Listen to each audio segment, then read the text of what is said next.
Hello everyone, welcome back to the channel. आज हम करेंगे इंट्रोडक्शन टू स्टैटिस्टिक्स से related MCQ multiple choice questions, जो कि एग्जाम पॉइंट ऑफ व्यू से काफी ज्यादा इम्पोर्टेंट है।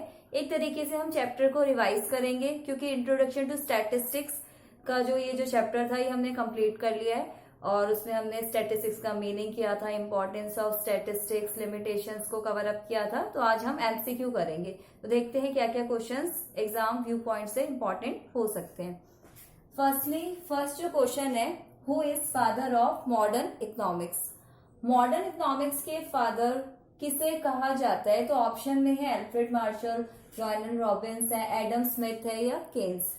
तो जो मॉडर्न इकोनॉमिक्स के फादर है वो है एडम स्मिथ। ठीक है, तो हमारा जो आंसर होगा ऑप्शन सी के साथ जाएगा, Adam Smith. Next, the word statistics has been derived from the Latin word. जो स्टैटिस्टिक्स वर्ड है वो लैटिन वर्ड से डिराइव हुआ है और वो लैटिन वर्ड कौन सा है? स्टेटस। ठीक है, तो जब ये पूछा जाएगा कि स्टैटिस्टिक्स लैटिन वर्ड से डिराइव हुआ है तो उसमें वो किस टर्म से रिलेटेड है? वो लैटिन वर्ड है क्या? Status. Then who is known as father of statistics. Statistics के फादर कौन से हैं? ये मैंने आपको बताया था। फादर ऑफ स्टैटिस्टिक्स हैं गॉटफ्राइड एकेनवॉल। गॉटफ्राइड एकेनवॉल है father of statistics and father of modern economics Adam Smith. Next, question number 4, in singular sense statistics means. Singular sense में स्टैटिस्टिक्स का क्या मीनिंग होता है? तो सिंगुलर सेंस में statistics का मीनिंग है स्टैटिस्टिकल मेथड्स। स्टैटिस्टिकल मेथड इसमें आते हैं, तो इट मीन्स, तो एक ऑप्शन है statistical method, B option numerical set of data and C है science of state and D none of the above या नन ऑफ दीज। तो मीन्स स्टैटिस्टिकल मेथड्स, क्योंकि सिंगुलर सेंस में स्टैटिस्टिक्स का meaning है स्टैटिस्टिकल मेथड्स की बात करते हैं। स्टैटिस्टिकल मेथड जैसे कि सबसे पहले डेटा कलेक्ट होता है, फिर ऑर्गेनाइज होता है, फिर प्रेजेंटेशन होता है और फिर उसके बाद उसमें एनालिसिस करते हैं, इंटरप्रिटेशन करते हैं। तो वो सारे मेथड्स की बात हो रही है। Next, which of the following is an economic activity. इनमें से कौन सी इकोनॉमिक एक्टिविटी है? तो इकोनॉमिक एक्टिविटी का मीनिंग क्लियर होना चाहिए। इकोनॉमिक एक्टिविटीज ऐसी एक्टिविटीज होती हैं जो कि प्रॉफिट अर्न करने के पर्पज से की जाती हैं। ऐसे काम जो कि किए जा रहे हैं, क्योंकि मेन पर्पज क्या है? इनकम अर्न करना। तो वो कौन कौन सी एक्टिविटीज हो सकती हैं? Consumption is an economic activity, production भी इकोनॉमिक एक्टिविटी है, डिस्ट्रीब्यूशन भी इकोनॉमिक एक्टिविटी है, exchange of goods and services भी इकोनॉमिक एक्टिविटी का एग्जाम्पल है। It means all of the above. तो इसमें हो जाएगा हमारा ऑल ऑफ दी अबव। ठीक है, तो अब ये 5 क्वेश्चंस आप नोट डाउन कीजिए, इसके बाद हम और क्वेश्चंस करेंगे।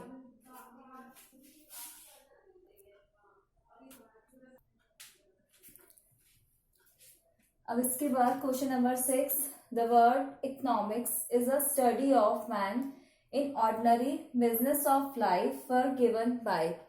अब जो स्टैटिस्टिक्स है उसमें इकोनॉमिक्स की जो डेफिनेशन है डिफरेंट इकोनॉमिक्स ने दी है।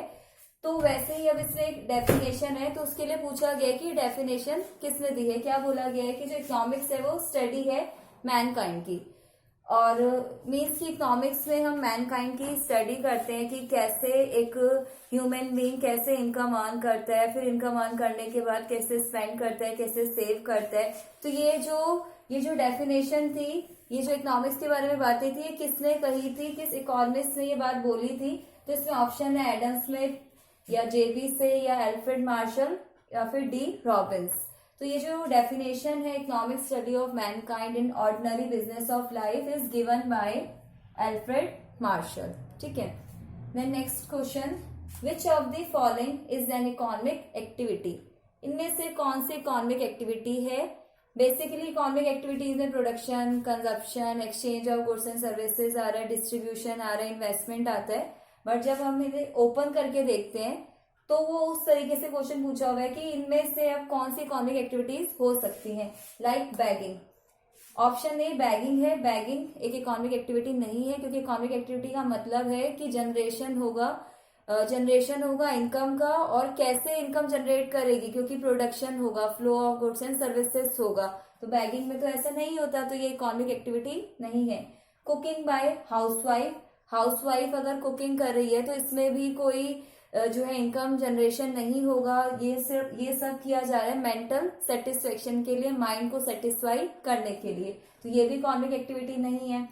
Option C, selling of water bottle at bus stand, water bottle को बेचा जा रहा है बस स्टैंड पर, तो मेन पर्पस क्या है, इनकम अर्न करना। सर्विसेज प्रोवाइड की जा रही हैं, प्रोडक्ट को सेल कर रहे हैं, तो ये इकोनॉमिक एक्टिविटीज हो जाती है। बॉटल बेच रहे हैं, प्रोडक्ट सेल कर रहे हैं, मीन्स ये इकोनॉमिक एक्टिविटी है, तो ये करेक्ट होगा। ऑप्शन डी भी एक बार देख लेते हैं।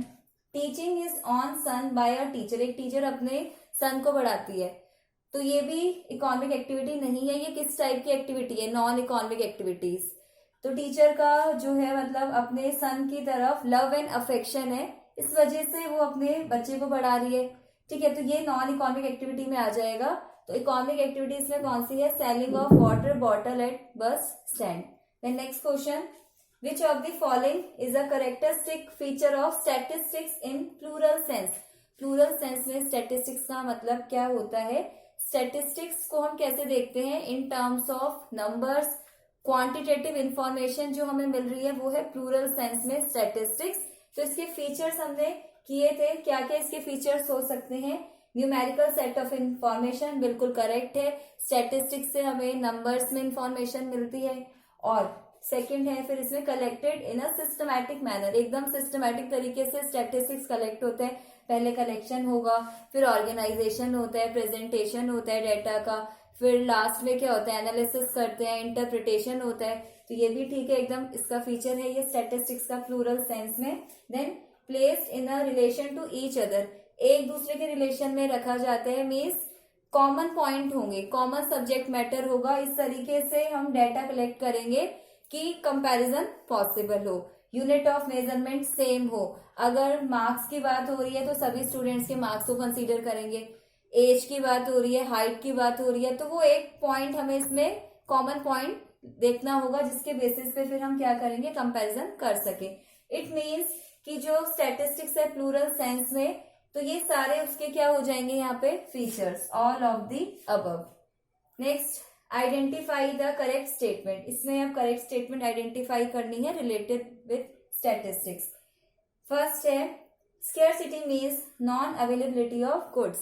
स्केर्सिटी का यहाँ क्या मतलब बता दिया गया कि गुड्स की अवेलेबिलिटी नहीं है, तो ये तो गलत डेफिनेशन हो गई स्केर्सिटी की। स्केर्सिटी का मतलब होता है कि जो डिमांड है, डिमांड ज्यादा है गुड्स के लिए और सप्लाई कम है, shortage of supply in comparison with demand, demand ज्यादा रहती है सप्लाई कम है, तो वो है स्केर्सिटी, क्योंकि रिसोर्सेज लिमिटेड है।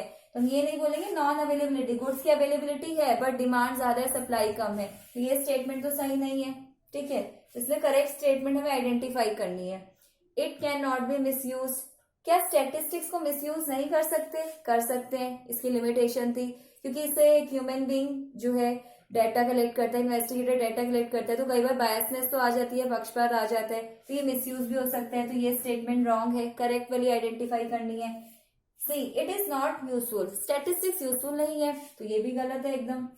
स्टैटिस्टिक्स की तो बहुत सारे यूजेस हैं, इसकी इंपॉर्टेंस है, ये बहुत ज्यादा यूजफुल है, जैसे इकोनॉमिक लॉज को क्रिएट करने में हेल्पफुल है, एक इकोनॉमी की परफॉर्मेंस हम इससे जान सकते हैं, और जीडीपी लेवल पता चलता है, प्रोडक्शन लेवल, और प्राइमरी सेकेंडरी टर्शरी सेक्टर की क्या परफॉर्मेंस है, कितना वहां से जो है गुड्स एंड सर्विसेज का प्रोडक्शन हो रहा है, वो सारी बातें कहाँ से क्लियर हो रही है, स्टैटिस्टिक्स से, तो ये काफी ज्यादा यूजफुल है, इसकी काफी सारी स्कोप है, इसके काफी ज्यादा यूजर्स हैं।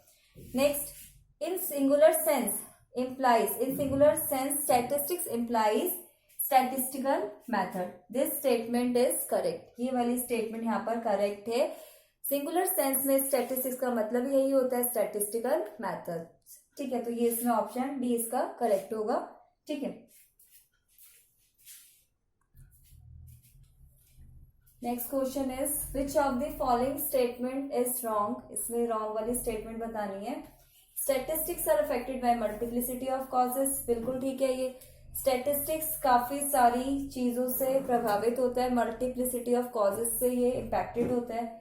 Next, human wants are unlimited but means to satisfy them are limited, ये भी करेक्ट है, ह्यूमन वांट्स अनलिमिटेड है और जो मीन्स हैं सेटिस्फाई करने के लिए वो लिमिटेड है, रिसोर्सेस लिमिटेड है, ये भी करेक्ट है। इसमें हमें रॉन्ग वाली स्टेटमेंट आइडेंटिफाई करनी है।